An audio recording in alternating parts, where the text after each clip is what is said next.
4 days ago, Scottie Scheffler won the FedEx St. Jude Championship by 8 shots.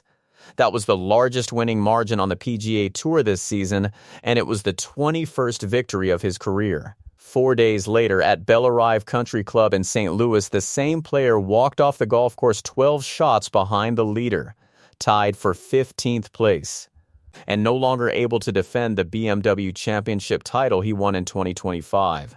Something happened between Memphis and Missouri, and it was not his golf swing. To understand how far Scottie Scheffler fell this week, the story has to begin with the player who pulled away from him and with the strangest 20 minutes of that player's season. Wyndham Clark arrived on the first tee on Saturday, having played 36 holes at Bellerive Country Club without a single bogey. He held the lead. Within 20 minutes, the lead was gone. He pulled his tee shot into heavy rough. His second shot finished in the right rough. His third came up short of the green. He then missed a putt from 7 feet and walked off the opening hole with a double bogey. In the space of one hole, he had gone from leading the BMW Championship to trailing Gary Woodland by a single stroke.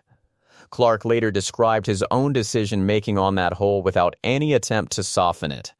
I tried a little bit of a hero shot and then made a couple of mistakes and then said to myself, well, that kind of sucked. He also said he did not fully understand how the double bogey had happened because the tee shot itself had not been a poor strike and the ball simply finished in an unfortunate spot. What followed over the next 8 holes decided the tournament. Across that stretch, Wyndham Clark made 5 birdies and an eagle. The run began on the par 4 7th hole. The crowd erupted first for Gary Woodland, who holed a birdie putt from 15 feet. Clark answered immediately. His approach from 105 yards left him 10 feet from the hole, and he made it. On the par 5/8, he hit a 5-wood to 12 feet and holed the putt for an eagle. On the 10th, he rolled in a birdie putt from 30 feet.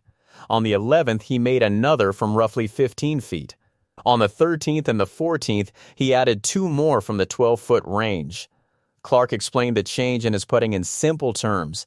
You start seeing the lines and you're so much more committed. He continued, you're like, okay, that's exactly it.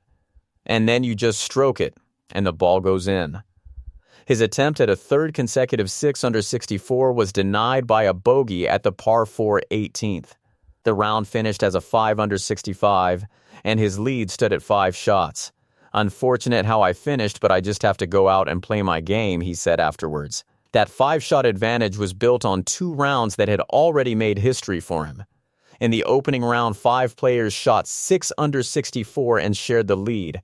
Wyndham Clark, Gary Woodland, Rory McIlroy, Chris Gotterup, and JJ. Spawn in the second round, Clark separated himself with another 6 under 64. He birdied the 4th, the 6th, the 8th, and the 10th holes, holed a putt from 21 feet on the 14th, added a birdie on the 17th, and saved par from a fairway bunker on the last. His 36-hole total was 12 under 128. The statistic behind that total is remarkable.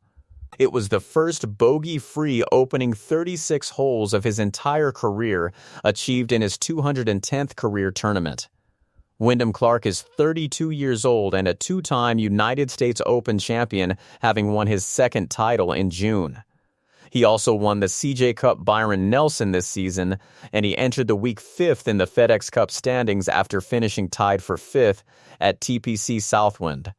On Friday, he was still not satisfied with one part of his game. I feel like my putter still hasn't gotten hot yet, so it would be nice if it does on the weekend, he said. It was also the 2nd time in 2026 that he had carried a lead of at least 5 shots into a final round. At the United States Open, he led by 6 strokes and won by 1. While Clark was pulling away, the most consequential golf of the week was being played by Gary Woodland. He arrived at Bellerive Country Club ranked 31st in the FedEx Cup standings, 1 position outside the top 30 players who advanced to the Tour Championship at East Lake Golf Club. In the opening round, he shot 64, a round that included a holed approach from 97 yards for an eagle on the par 4 11th. In the second round, he shot a bogey-free 65, finishing with birdies on his final 2 holes. He struck a 2-iron into the 608-yard 17th and hit a wedge to 8 feet on the 18th. The third round was harder. Woodland made only 2 birdies in a round of 70, one of them an up and down from 86 yards at the 14th. He finished 6 shots behind the leader at 11 under, tied for 4th with Chris Gotterup, who shot 68 after bogeying the par 5 17th, having played his first 16 holes without a mistake. The context behind Woodland's week is medical. He underwent brain surgery in September 2023, and he has spoken publicly this year about the post-traumatic stress disorder that followed. Managing his heart rate and his energy is now a continuous part of competing, and his post-round routine involves sitting in a cold, dark room. After sitting down on the 18th green complex on Friday, he offered a 2-word summary of his condition. "I'm tired," he said. Asked whether he was thinking about Eastlake Golf Club, his answer was direct. "My focus right now is one day at a time. I don't have that luxury to look ahead." He described exactly what the following hours would involve. "I'll get in the dark room, get my feet up, let my brain reset, a cold, dark room for a while." He also described what the crowd was giving him. "It's nice being close to home. It's nice having so much support out here. The fans have been amazing. I'm definitely feeding off that energy for sure." Gary Woodland is 42 years old and a native of Kansas who grew up just under 4 hours from Bellerive Country Club. He last played the Tour Championship in 2019. He led the 2018 PGA Championship at this same golf course after both 18 and 36 holes before finishing tied for 6th. Earlier this season, he won the Texas Children's Houston Open, his first victory since the 2019 United States Open. After the 3rd round, he projected to move to 19th in the standings. Behind Clark, 2 players shared 2nd place at 12 under. Rory McIlroy produced 3 consecutive birdies at the 15th, 16th, and 17th holes, then saved par from a bunker on the 18th to complete a round of 65. That score placed him in the final pairing alongside Clark. His 2nd round had been far less comfortable. He shot 69, made only 2 birdies, and saved one of 15 pars after playing an approach shot while standing on rocks beside the water at the 2nd hole. He described his driving that day as squirrely off the tee. He had arrived in St. Louis after finishing 66th at the FedEx St. Jude Championship. Asked about the deficit, McIlroy did not minimize it. "That's a lot to make up," he said. He then set out his approach. "But if I focus on myself, try to shoot a good score, I shot a 64 and a 65 this week, shoot something similar tomorrow, you never know." On the golf course itself, he believed the conditions favored a chase. "I think you can be aggressive here," he said. Patrick Cantlay shot 66, capping the round with a birdie at the 18th. He entered the week 43rd in the FedEx Cup standings, which means his position matters far more for the standings than for the trophy. "I feel like my game's in a good spot and ready to go shoot a low one tomorrow," he said. On the season as a whole, his assessment was measured. "It's a long year, it's a marathon, not a sprint." Colin Morikawa sat alone in 6th place at 10 under after a bogey-free back 9. Which returns the story to the defending champion. Scottie Scheffler arrived at Bellerive Country Club 4 days after winning the FedEx St. Jude Championship by 8 shots, the 21st victory of his PG. A tour career and the largest winning margin on the tour this season.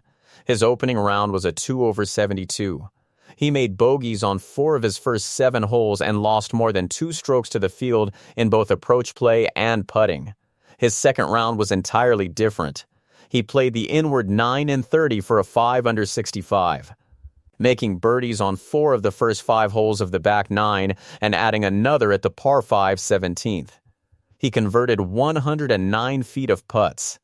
Every stroke he gained on the field that day came on that final 9 holes.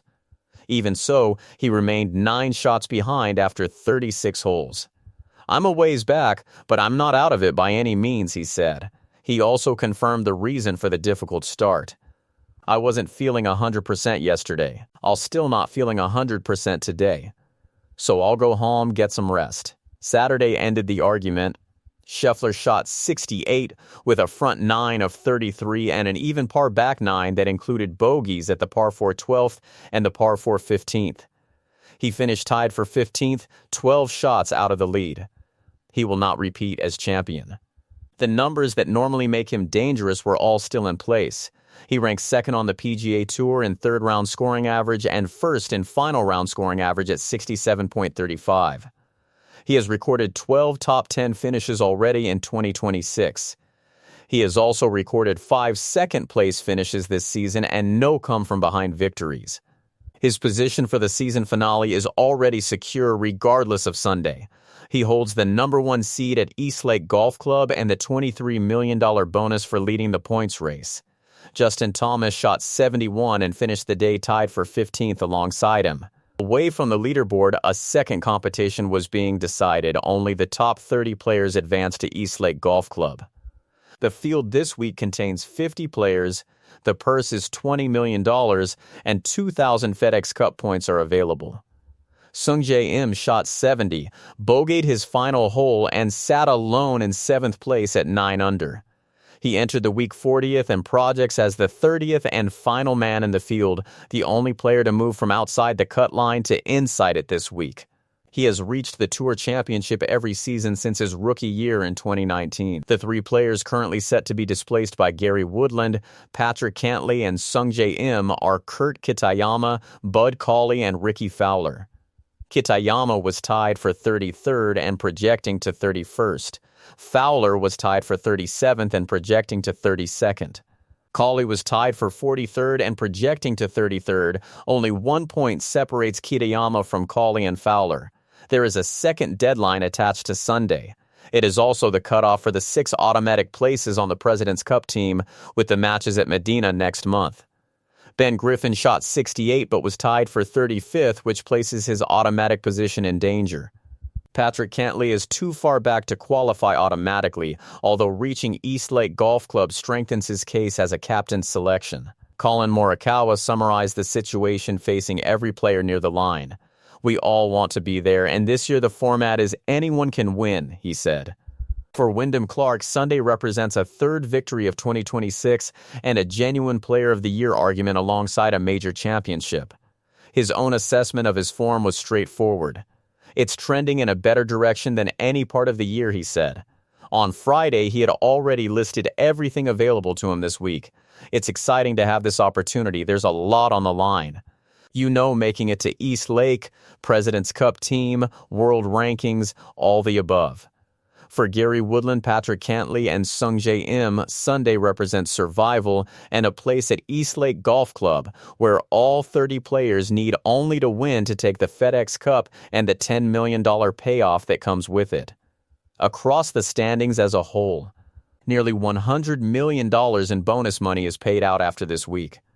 So the final round at Bellerive Country Club carries 2 separate questions. The first is whether a 5-shot lead holds against Rory, McIlroy, and Patrick Cantlay. The second is who takes the last seats to Atlanta.